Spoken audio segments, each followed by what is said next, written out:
service is it takes us out of our usual place of comfort, where we know where everything is and we kind of in a more flexible state. And I think that's important to us as we hear in this gospel this morning some very tough words from Jesus. And so I just want to start by placing the gospel reading portion from this morning in context. Last week when Matthew was here, he preached an outstanding service.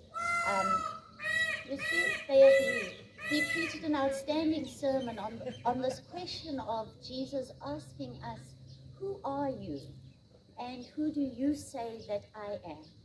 And we hear Peter's beautiful confession, you are the Christ, the Son of God, the one sent to save us. And straight away, Jesus says, you are Peter. You are the rock on which I will build my church. And remember, he said, and the gates of hell shall not prevail against it. What you bind on earth will be bound in heaven, and what you loose on earth will be loosed in heaven. So we have this absolute beautiful opportunity to see the fullness of the Messiah in all the Messiah's power and authority, and how as disciples we are given that power and authority. And then we read this portion. This is immediately after that wonderful rendition of how much power and authority we are given as disciples of Christ.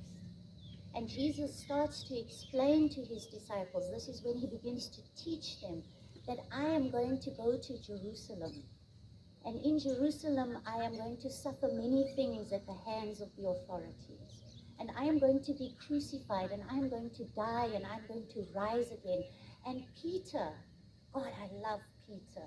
Peter's like, whoa, dude. Like, seriously, didn't you just say, like, the gates of hell won't prevail against us, and what we lose in power and authority, and now you're talking about this?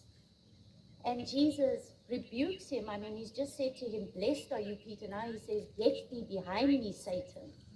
And so we see in this reading this question about who is this Messiah that we are following? And what does the power and authority that this Messiah gives us mean for us as disciples? Now, in first century Palestine, when Jesus said to them, take up your cross and follow me, it meant only one thing.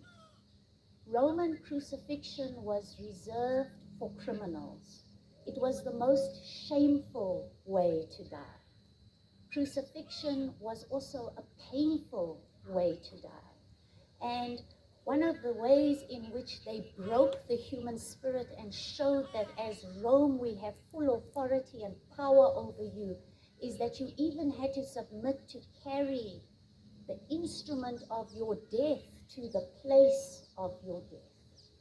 And so crucifixion, the way of the cross, was a very shameful death.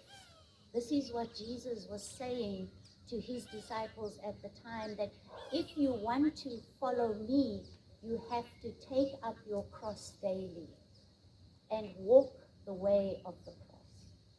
In fact, the early Jesus movement was not known as Christians.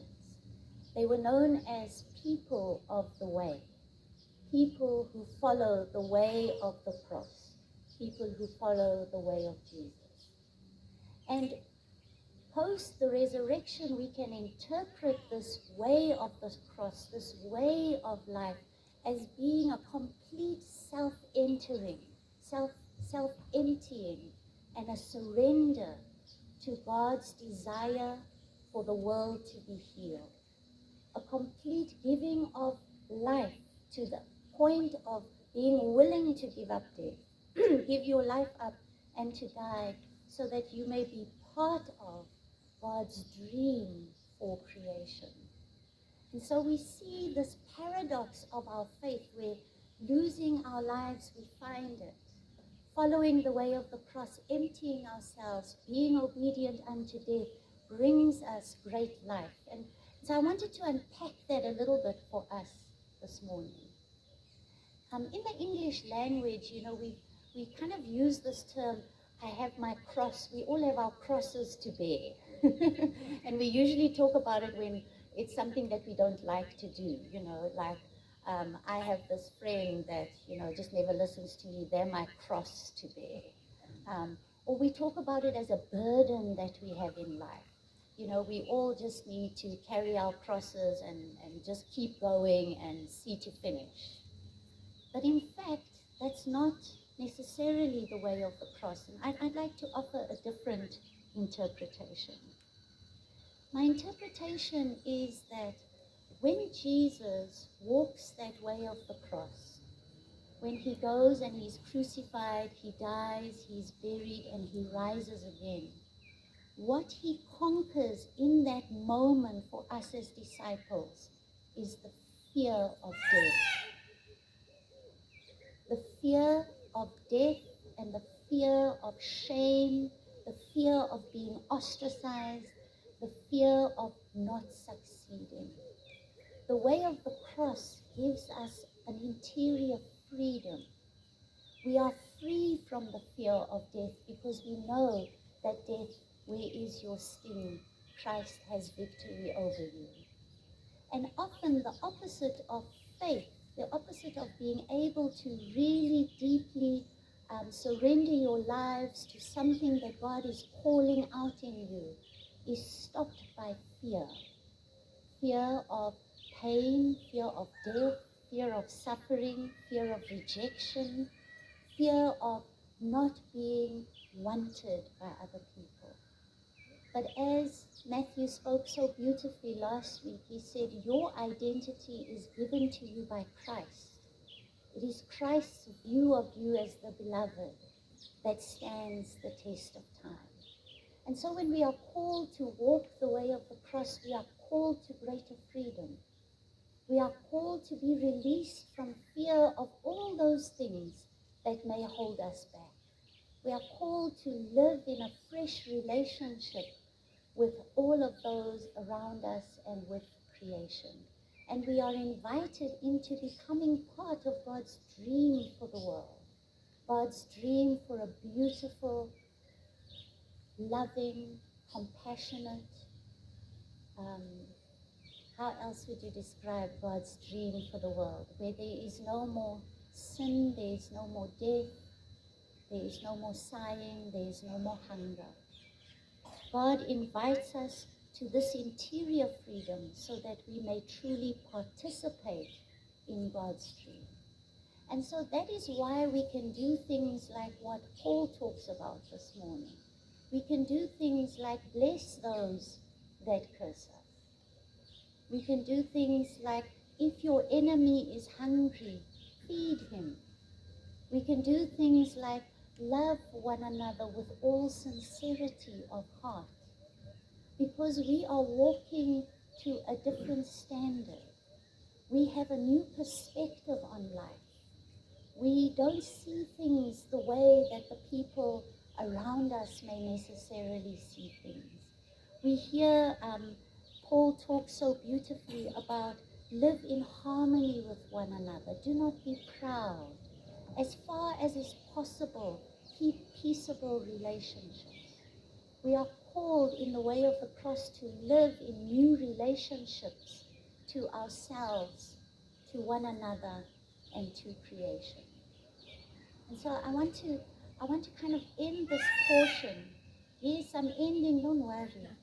I want to end this portion by just offering, as we enter the season of creation, we are also entering the season of stewardship.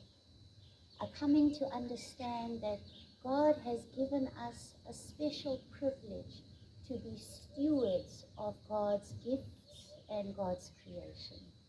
And the biblical notion of stewardship is that you are looking after somebody else's property and somebody else's affairs. And so as disciples, we are called to be looking after God's property and God's affairs. And so as Christian stewards, we are called to steward our relationships in new ways. So the children that God chooses to give us to look after for God, the friendships that we are given for us to look after for God. The marriages that we are given, the loving relationships, the work that we are given by God so that God's great dream may come to fruition. And so we enter this time of the season of creation and the season of stewardship, asking ourselves, Lord, how well am I doing, and can I do even better to look after all the blessings that you have given into my hands? All the things that you own, that come from you, that in your great love and mercy you have given to me, entrusted to me to look after and to grow. And how do we do this in order to accomplish God's dream for the world? And so I'd like to offer, as we go into this week, to really open ourselves to that question of, if I was able to be truly free from fear of